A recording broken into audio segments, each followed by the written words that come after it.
Let's now move to Pietermaritzburg, where over the past 2 days it's been like a war zone. Violent riots, looting sprees, and the death toll has been climbing there as well. My colleague, Siphamandla Goge, has been in Pietermaritzburg and has come across a very grim discovery, and he joins us now. Siphamandla Goge, good evening to you.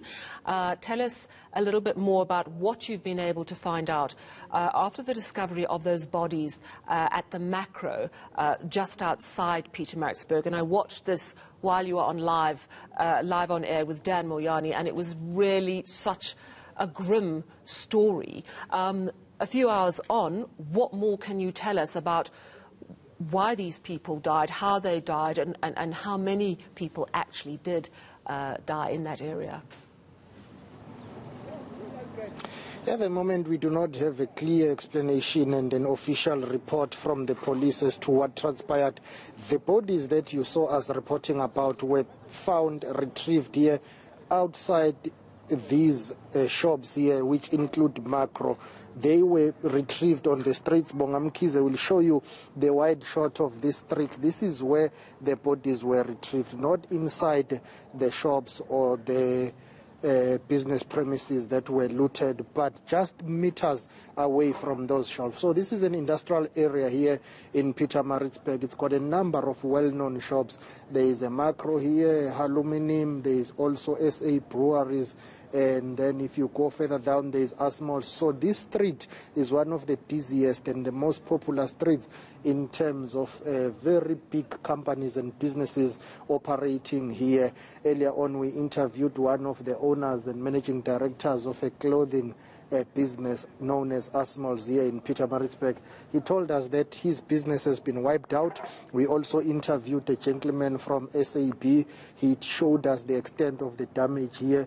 So many people are busy trying to, clean up and ensure that they try to prepare to get back to business. But let's go back to a number of bodies that were retrieved here. I'm talking about Bongamkize and myself, saw 4 bodies being retrieved in front of us. We interviewed a gentleman earlier on who said to us he saw 7 bodies lying on the streets in the morning. We didn't see those 7 bodies, but he told us that he can confirm that he saw those 7 bodies. While we were busy with that interview, 4 bodies were retrieved by the police as well as the emergency services personnel that were here. So we can confirm those 4 bodies that we saw being retrieved. We are still waiting for the official confirmation from the police and other emergency services as to how many people actually died here. We do not know what happened. Some people have been speculating that it could have been the issue of the stampede here. There were too many people and too many cars that were here over the past 2 days. And some of those cars, by the way, are still left here. They are abandoned here.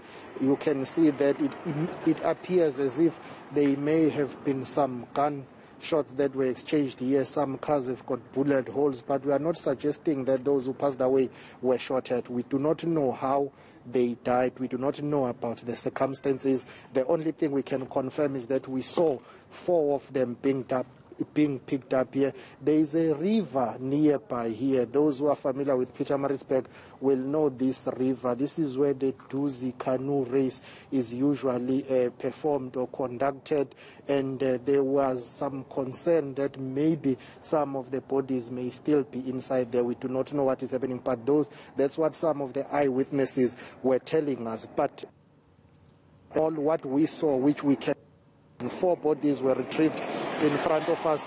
This area was badly looted. It's one of the worst affected areas. You can see along the streets here.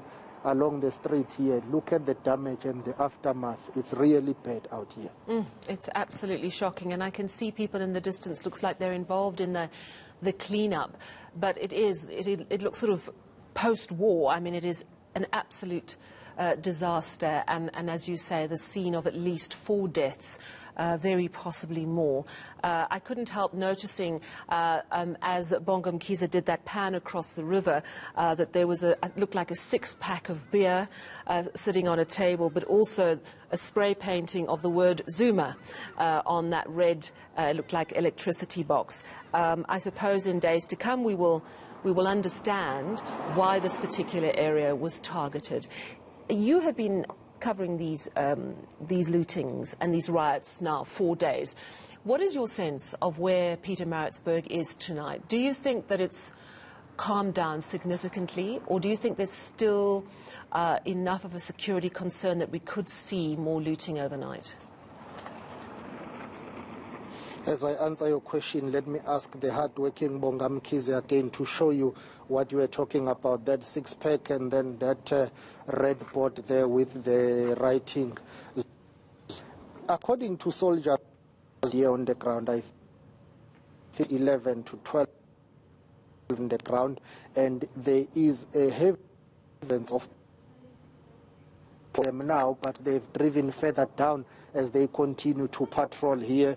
Police and soldiers, as well as private security, are all concerned about the high risk of these attacks and looting occurring again. Now, it's relatively calm, but I can tell you that authorities are really worried about what could possibly happen here.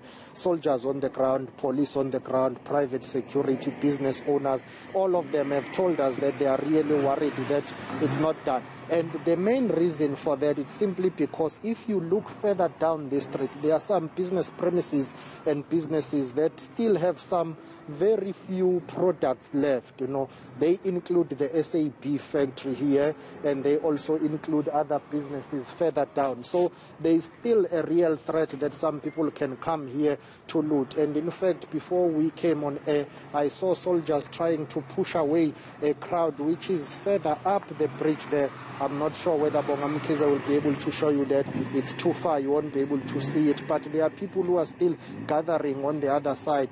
There is a bridge across the river. There are people who are gathering there. And soldiers have been trying hard to disperse them. But it seems as if they are waiting for the night to fall so that they can come here. Hence, the police are stationed here. They will be stationed here overnight. And the soldiers say they will be here overnight because there is real danger and threat that looting can happen again.